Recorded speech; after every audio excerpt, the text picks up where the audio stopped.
Hello friends, આજના વિડીયોમાં આપણે જૂના pant, harem, gown, T shirt, shirt, ઓઢણી વગેરેના ઘણા બધા એવા આઈડિયા જોવાના છીએ, જેમાંથી કોઈને કોઈ આઈડિયા તો તમારા માટે ખરેખર ઉપયોગી રહેવાના જ છે. તો એ માટે વિડીયોમાં એન્ડ સુધી બન્યા રહેજો. વિડીયો પસંદ આવે તો વિડીયોને લાઇક કરી ચેનલને સબસ્ક્રાઈબ પણ જરૂરથી કરજો. ચાલો શરૂ કરીએ વિડીયો. જોઈએ આઈડિયા નંબર 1. સૌપ્રથમ અહીં આપણે શર્ટનો આઈડિયા જોઈશું. એના માટે અહીં આપણે એક જૂનો શર્ટ લેવાનો છે. ત્યાર પછી હવે તેની બંને બાયનો ભાગ કાપી નાખીએ. સ્લીવનો પાર્ટ છે તે કટ કરી નાખીએ. ત્યાર પછી હવે જે કોલરવાળો ભાગ છે ત્યાંથી પણ આ રીતે આપણે તેને કટ કરી નાખવાનું છે.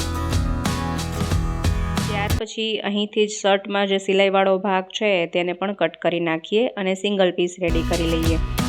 અને શર્ટના આ બંને પાર્ટને અલગ કરી લઈએ.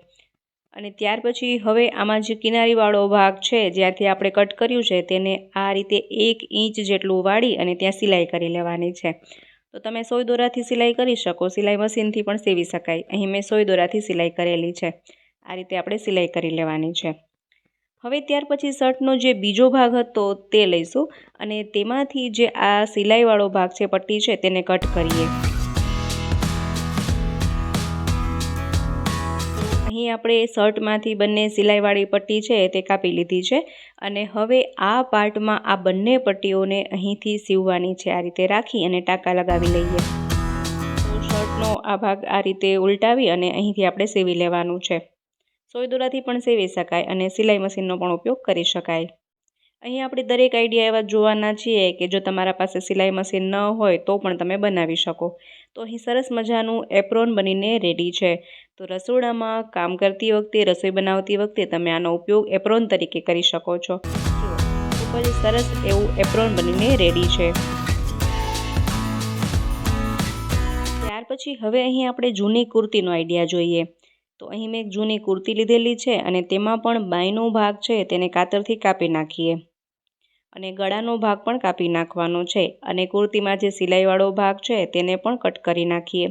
અને 2 સિંગલ પીસ રેડી કરી લઈએ. અને હવે 2 સિંગલ પીસને આ રીતે વાળી અને એક સરખા 4 ટુકડા કટ કરવાના છે. અહીં મેં એક કુર્તીમાંથી એક સરખા 4 ટુકડા કાપી લીધેલા છે. હવે 2 ટુકડાને અલગ કરી લઈએ. જો આ રીતે પાથરી અને હવે આમાં સિલાઈ કરવાની છે. તેના માટે અહીં આપણે એક ભાગ સવડો રાખીશું અને બીજો ભાગ છે તેને આ રીતે અવળો રાખીએ અને ચારે બાજુ સિલાઈ કરી લઈએ. સિલાઈ મશીનથી પણ સીવી શકાય અને સોય દોરાથી ઝીણા ઝીણા ટાંકા લગાવીને પણ સીવી શકાય છે. તો અહીં મેં સિલાઈ કરી લીધી છે. આ જ રીતે બીજા પાર્ટમાં પણ સિલાઈ કરી લેવાની છે. ત્યાર પછી હવે એક પાર્ટ લઈએ અને તેમાં આ રીતે જો એક ભાગ આવવો જોઈએ અને કાતરથી કટ કરવાનું છે. બંને પાર્ટ કટ ન થવા જોઈએ.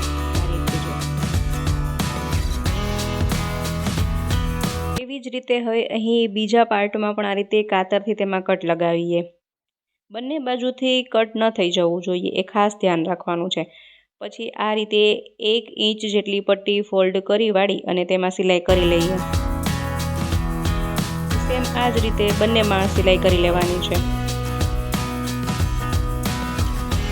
તો અહીં મેં આ રીતે સિલાઈ કરી લીધેલી છે અને ત્યાર પછી હવે તેને સવડું કરી લઈએ.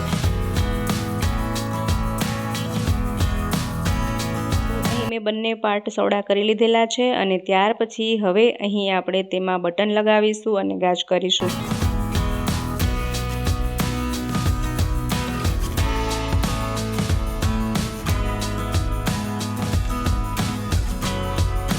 જુઓ તો અહીં સરસ મજાના કુશન કવર બનીને રેડી થઈ ગયા છે. આ રીતે આપણે કુશન કવર બનાવીએ તો કોઈ વિચારી જ ન શકે કે જૂની કુર્તીમાંથી બનાવ્યા હશે. ખૂબ જ સરસ લાગે છે.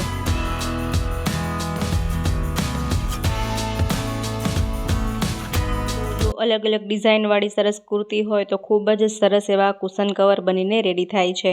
જુઓ, જોતાં લાગે જ નહીં કે આપણે કુર્તીમાંથી બનાવ્યા હશે. ખૂબ જ સુંદર લાગી રહ્યા છે ને.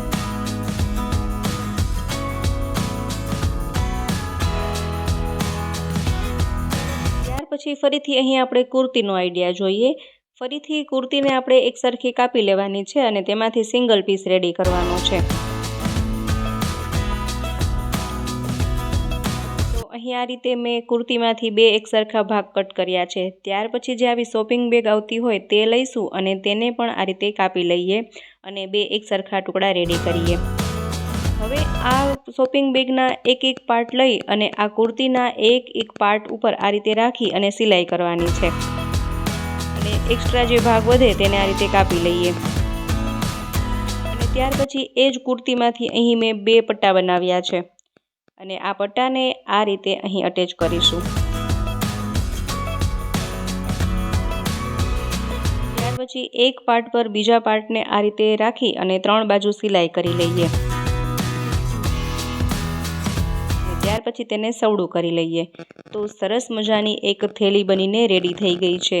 જોતા લાગે જ નહીં કે કુર્તીમાંથી બનાવી હશે અને સરસ મજાની મજબૂત થેલી બની ગઈ છે। આ રીતે તમે મોટો થેલો પણ બનાવી શકો છો જે ખૂબ જ કામ આવે છે। ગ્રોસરીનો સામાન લેવામાં, શાકભાજી લેવામાં આ થેલીનો ઉપયોગ કરી શકાય છે। ખૂબ જ બેસ્ટ એવો આઈડિયા છે। ત્યાર પછી જોઈએ લેગીઝનો આઈડિયા। તો અહીં આપણે એક જૂની લેગીસ લઈશું અને આ રીતે 17 ઇંચના માપ પર માર્ક લગાવી અને ત્યાંથી તેને કટ કરી લઈએ।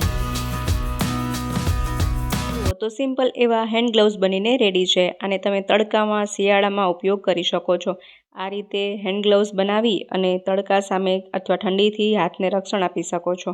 અને આ રીતે 2 થી 3 ઇંચ જેટલું ફોલ્ડ કરી અને અહીંથી આપણે થોડું કટ લગાવીએ તો સરસ મજાના હેન્ડ ગ્લવ્સ બનીને રેડી થઈ જાય છે। તેમાં જો આ રીતે તેમાં ઝિગઝેગ કટ લગાવી દઈએ તો સરસ ફેન્સી એવા હેન્ડ ગ્લવ્સ બની જાય છે।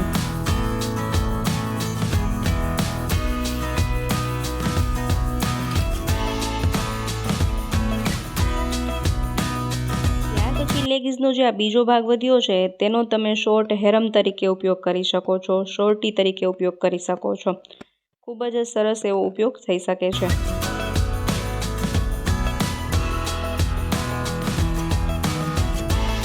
પછી ઘરમાં ઘણી વખત જૂના ગાઉન પણ પડ્યા હોય છે તો તેનો શું ઉપયોગ કરી શકાય? તો અહીં પહેલાં તો તેને આપણે ઉલટાવી લઈએ અને હવે અહીંથી આપણે દોરીથી બાંધી લઈએ અને ત્યાર પછી તેને સવડું કરી લઈએ। હવે આમાં જે આપણે એક્સ્ટ્રા કપડાં છે, બ્લેન્કેટ, ચાદર વગેરે જે હોય અથવા તો જૂના એક્સ્ટ્રા કપડાં બધા પડ્યા હોય તેને તમે ભરી અને રાખી શકો છો। તો વધારાના બધા કપડાં સચવાઈ પણ જાય અને સરસ મજાનું એક તકિયું બનીને રેડી થઈ જાય છે। તો ગાઉનનો આ રીતે કપડાં સ્ટોરેજ કરવા માટે પણ ઉપયોગ કરી શકાય છે અને તકિયું પણ બનાવી શકાય છે। આ પણ ખૂબ સરસ, સિમ્પલ અને સરસ આઈડિયા છે। ત્યાર પછી જોઈએ જૂના જીન્સ પેન્ટના આઈડિયા। તો અહીં આપણે પેન્ટને પહેલાં તો અહીંથી કટ કરીશું। હવે પેન્ટના આ પાર્ટનો ઉપયોગ જોઈએ, બીજા પાર્ટનો ઉપયોગ નેક્સ્ટ વિડીયોમાં જોઈશું। ત્યાર પછી સરસ રીતે કટ કરી અને અહીંથી આપણે સિલાઈ કરી લેવાની છે। હાથેથી સિલાઈ કરી શકાય, સિલાઈ મશીનથી સીવી શકાય અને ત્યાર પછી તેને કંઈક આ રીતે રાખીએ। હવે અહીંથી 3 થી 4 ઇંચ પર સિલાઈ કરવાની છે બંને ખૂણા પર। હવે તેને સવડું કરી લઈએ તો સરસ મજાનું એક સ્ટોરેજ બેગ બનીને રેડી થઈ ગયું છે। આમાં નીચે કાર્ડબોર્ડ રાખી દઈએ તો તમે ઘણા બધા તેમાં કપડાં રાખી શકો છો, પર્સ વગેરે રાખી શકો છો। એક્સ્ટ્રા જે પણ વસ્તુ હોય તે બધી જ આમાં સમાઈ જાય અને સ્ટોરેજ બેગ તરીકે તેનો ઉપયોગ થઈ શકે। એ સિવાય જૂના શર્ટમાં જે કફનો ભાગ હોય તે કટ કરી અને આ રીતે તેમાં લગાવી અને હેંગરમાં લટકાવીને પણ રાખી શકાય। તો બધા પર્સ વગેરે બધા આમાં સરસ ટીંગાઈ અને રહી જાય। ખૂબ જ સરસ એવો આઈડિયા છે। તો આ રીતે તમે જૂના પેન્ટનો આવો પણ ઉપયોગ કરી શકો છો। ફરી અહીં આપણે શર્ટનો ઉપયોગ જોઈએ તો બાયના ભાગથી સીધી લાઇનમાં તેને કટ કરવાનું છે અને અહીંથી પણ આપણે તેને સીધું કાપી લઈએ। ત્યાર પછી શર્ટને ઉલટાવી અને 3 બાજુ તેમાં સિલાઈ કરી લેવાની છે। સિલાઈ કર્યા પછી હવે શર્ટને સવડો કરી લઈએ તો સરસ મજાનું એક સ્ટોરેજ બેગ બનીને રેડી થઈ ગયું છે। તેમાં તમે બ્લેન્કેટ વગેરે સાચવીને રાખી શકો છો, ચાદર, ઓછાળ વગેરે પણ સાચવીને રાખી શકાય છે। ટૂંકમાં કે જે પણ એક્સ્ટ્રા કપડાં હોય તે બધા સરસ રીતે સચવાઈ જાય। મોસ્ટ ઓફલી બ્લેન્કેટ સાચવવા માટે તો આ બેસ્ટ આઈડિયા છે। આ રીતે બ્લેન્કેટને તમે શર્ટમાં સાચવી અને રાખી શકો છો। આઈ હોપ કે આઈડિયા પણ ગમ્યો હશે। એ જ રીતે જો અલગ અલગ શર્ટમાંથી આવું ઓર્ગેનાઇઝર બનાવી લેવામાં આવે તો તેમાં સ્વેટર, જેકેટ વગેરે પણ સાચવીને રાખી શકાય છે। આમાં સેન્ટરમાં સિલાઈ કરી અને 2 પાર્ટીશન કરી લેવામાં આવે તો તેમાં સાડી વગેરે પણ સાચવીને રાખી શકાય છે। અમુક હેવી સાડી વગેરે હોય તો સાડી કવર તરીકે પણ આનો ઉપયોગ કરી શકાય। આમાં 2 સાડી સરસ રીતે સચવાઈ જાય।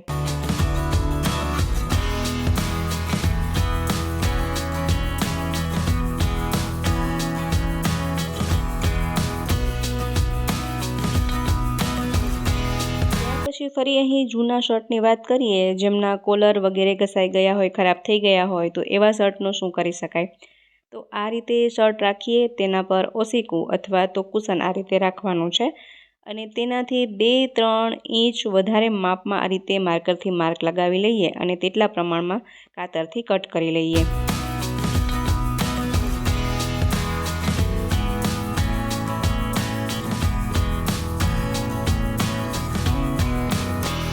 હવે એક પાર્ટ સવડું અને તેના પર બીજું પાર્ટ આ રીતે ઊંધું રાખી અને સિલાઈ કરી લેવાની છે। ચારે બાજુ સરસ સિલાઈ કરી લઈએ। સિલાઈ થઈ જાય ત્યાર પછી હવે તેને સવડું કરી લઈએ તો સરસ મજાનું ઓસિકાનું કવર બનીને રેડી છે।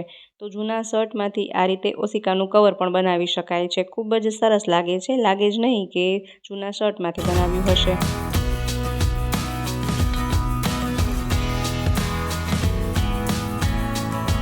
પછી અમુક આવી નેટવાળી ઓઢણી પડી હોય તો તેનો પણ સુંદર ઉપયોગ થઈ શકે છે।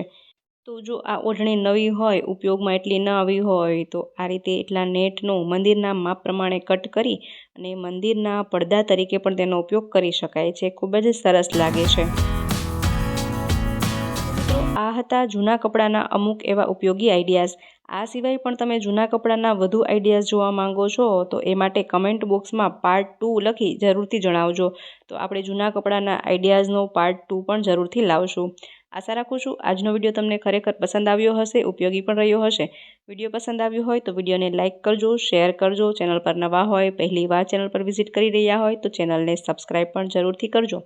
ફરી મળીએ નવા વિડીયોમાં નવા જ આઈડિયા સાથે। ત્યાં સુધી જોતા રહેજો આપણી ચેનલ બી ક્રિએટિવ।